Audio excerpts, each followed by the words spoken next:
Hello. Frankie, you want to say hi? Say hi, Frankie.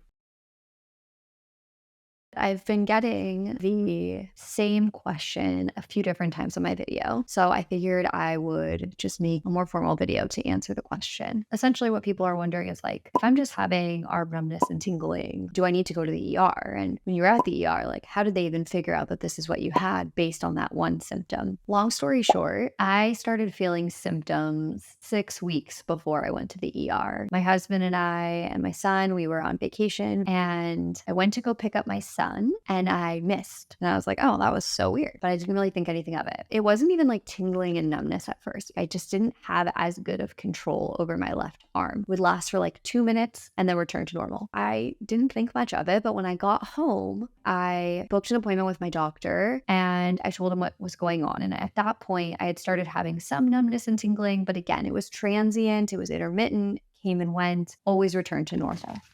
Oh, I apologize. My dog is about to Frankie. Meanwhile, Hold on. I'm going to let my dog out because she's going to freak out. 1 second.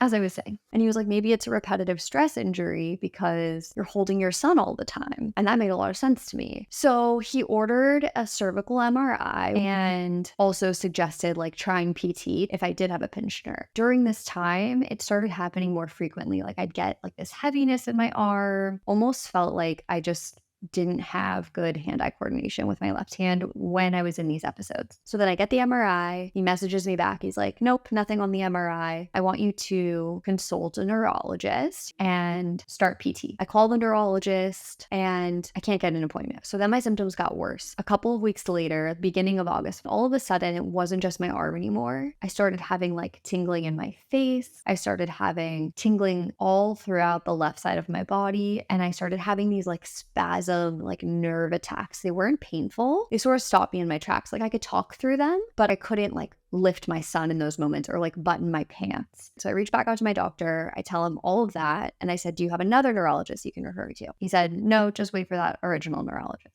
So then I just decided to take it into my own hands. Funnily enough, I booked an appointment on the same exact day that I took myself to the ER. So on August 22nd, 5 p.m. rolls around. I have another one of those episodes. All of a sudden, I realized like, oh, like my arm never really returned to normal. I didn't feel safe like being with my son at home alone because I couldn't really lift him. I couldn't change his diaper properly. If my husband's walking the dogs, I'm alone with the baby. Made me feel nervous. So I was like, you know what? Just in case this is something, I feel like I should just go to the ER. Like go to the ER. And then they were like, you know what? We're super busy right now. Let's just do a CT scan to rule out neuro and then send you home and you'll go to your neurologist appointment next week. I do the CT scan and then I'm sitting in the hallway of the ER. The doctor comes out and he's like, I'm going to need to send you for an MRI. We see a mass on the CT scan in your brain.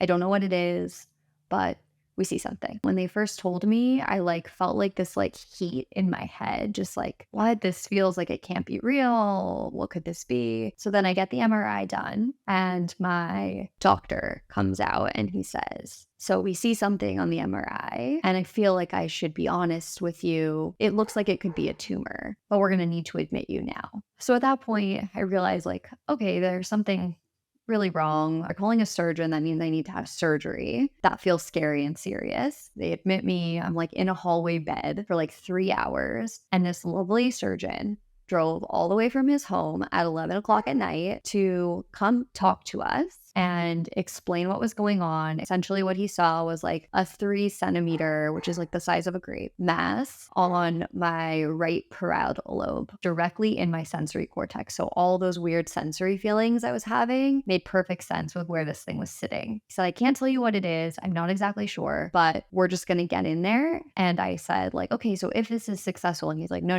this will be successful. We will have a successful surgery. The next day I got transferred to Cedars-Sinai, and the surgery was scheduled for the following day. And so that is what brought me into the ER. It wasn't anything crazy. And I think the moral of the story is, as a mom, it's really easy to forget about your own stuff. Your child just tends to take precedence. And so even though I knew that what was happening in my body like wasn't normal, I sort of just like brushed it under the rug. But I'm so grateful that I didn't ride this out, because as we know, it ended up being like a very aggressive form of brain cancer. And if I had waited longer, it could have been a bigger tumor. Maybe the surgery would not have been as successful as it was. I had a total resection. If you feel like something's wrong, go seek help from a professional and just see what it is, right? It doesn't mean that because you have arm tingling and numbness every so often, you also have a glioblastoma, right? Like you could very well have what I thought I had, which was a pinched nerve.